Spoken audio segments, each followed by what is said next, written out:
má rò pé orílẹ̀-èdè rẹ nìkan ni ó wà níbi tó ń gbé, má rò pé ìran yín nìkan ni ó wà ń bẹ̀, Yíbò lè wà ń bẹ̀, Haúsá lè wà ń bẹ̀, kódà aráàlú mi lè wà ń bẹ̀. Èèyàn lè wá láti Sierra Leone nísìn tó bá dé yóò di neighbor wa lẹ́ẹ̀kan náà. Báwa náà bá lọ ìlú mi á di neighbor ẹlòmíì nígbà tá a bá ti débẹ̀. Gbogbo ibi tá a bá wà ẹ wòjọ́ tọ́lọ́ bá lè kí ọlá ń sọ̀rọ̀ ṣọ̀rọ̀ tó ń sọ̀rọ̀ nations pé gbogbo wa o, gbogbo nations tó wà láyé we are all neighbors. Ẹ wòjọ́ tó ti sọ àmọ́ pé the world is going to become a global village. Níbi tí wàá wà ní Nàìjíríà tí wàá dẹ̀ jẹ́ neighbor ẹni tó wà l'Amẹ́ríkà tí wàhálà ò sì ní sí láàrin yín tẹ́ ẹ bá lè manage ara yín dáadáa. Tẹ́ ẹ bá manage ara yín dáadáa tí wàhálà dẹ̀ máa wà láàrin yín lọ títí láíláí. Alákọ̀ọ́kọ́ nìyẹn. Nínú tá a tún gbọ́dọ̀ gbọ́yé dáadáa. Ọlọ́run ní huwa alladhi khalaqakum faminkum kafir wa minkum mu'min. Bóyá ẹ fẹ́ bóyá ẹ kọ̀, àwọn tẹ́ ìjọ máa gbé láyé oníṣẹ̀ṣe wà nù wọn, àwọn tẹ́ ìjọ máa gbé láyé Christian wà nù wọn, àwọn tí wọn ti ẹ̀ ní lẹ́sìn kankan wà nù wọn tí wọ́n á jẹ́ alájọgbé yín ntẹ́ fẹ́ ṣe sí òsì. Wa minkum mu'min, mùsùlùmí náà sì máa wà láyé. Ọlọ́run sọ pé gbogbo ẹ̀ òun ló ń gbé kalẹ̀ bẹ́ẹ̀, ọgbọ́n tá a sì fẹ́ dá sí òsì bí ó ti máa lọ láéláé nù. Eléyìí tó lágbára jù ń bẹ àyà Ọlọ́run sọ bẹ́ẹ̀ pọnú Al-Qur'an. Ẹ jẹ́ kí n fi léyìí kún ká lè tètè lọ síbi tá ń lọ. Ọlọ́run ní walau sha'a rabbuk, ìwà ànábì lọ gbọ́ dáadáa, gbogbo ẹ̀yin mùsùlùmí ẹ gbọ́ dáadáa.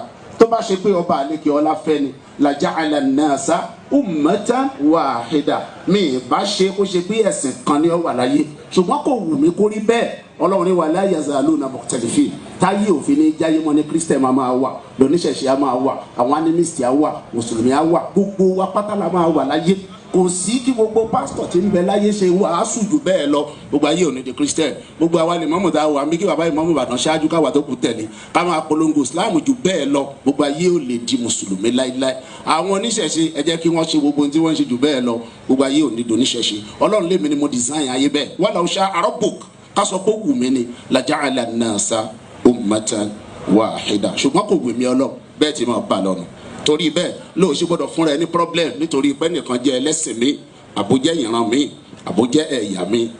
Ọ̀nìmọ̀ àyà mi nínú Al-Qur'an, Ọlọ́run ní wa min ayati khalqus samawati wal ard wa ikhtilafu alsinatikum wa alwanikum inna fi dhalika la ayatin lil alimin.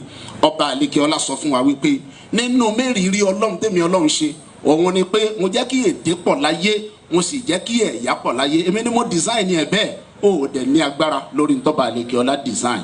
Torí bẹ́ẹ̀ gbogbo ẹni tó bá ti jẹ́ níbọ̀ ẹ̀dá Ọlọ́run ni ó sì gbọ́dọ̀ bá gbé pẹ̀lú dáadáa. Àkọ́kọ́ nìyẹn nígbà tá a ti dá wọn níbọ̀ wa mọ̀. Ẹlẹ́ẹ̀kejì al-huquq wal-wajibat tujaha al-jar, àwọn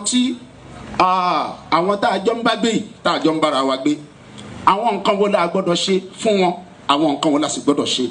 Alákọ̀ọ́kọ́ at-tanafur a gbọ́dọ̀ ṣe. Ẹlẹ́ẹ̀kejì al-baghdha, ẹlẹ́ẹ̀kẹta al-hiqd, ẹlẹ́ẹ̀kẹrin al-hasad. Kí la gbọ́dọ̀ ṣe? Gbogbo tó lè dá wàhálà alẹ́ pátá láàrin àdúgbò tá a jọ ń gbé a gbọ́dọ̀ avoid ẹ̀. A gbọ́dọ̀ kórìíra ẹnìkan kan ní àwọn tá a jọ ń gbé, a sì gbọ́dọ̀ ní tí ò da lẹ́mìí sẹ́lòmíì, a sì gbọ́dọ̀ ṣe lára ẹnìkan kan gẹ́gẹ́ bí alábàágbé. Kí wá ní tá a gbọ́dọ̀ máa ṣe? Nǹkan mẹ́ta pàtàkì: at-tarahum wa ta'awun wal-'afw. A gbọ́dọ̀ máa ṣàánú ara wa, a sì gbọ́dọ̀ máa ṣe dáadáa síra wa, a sì gbọ́dọ̀ ní àmójúkò fúnra wa nígbà tí wàhálà bá dé.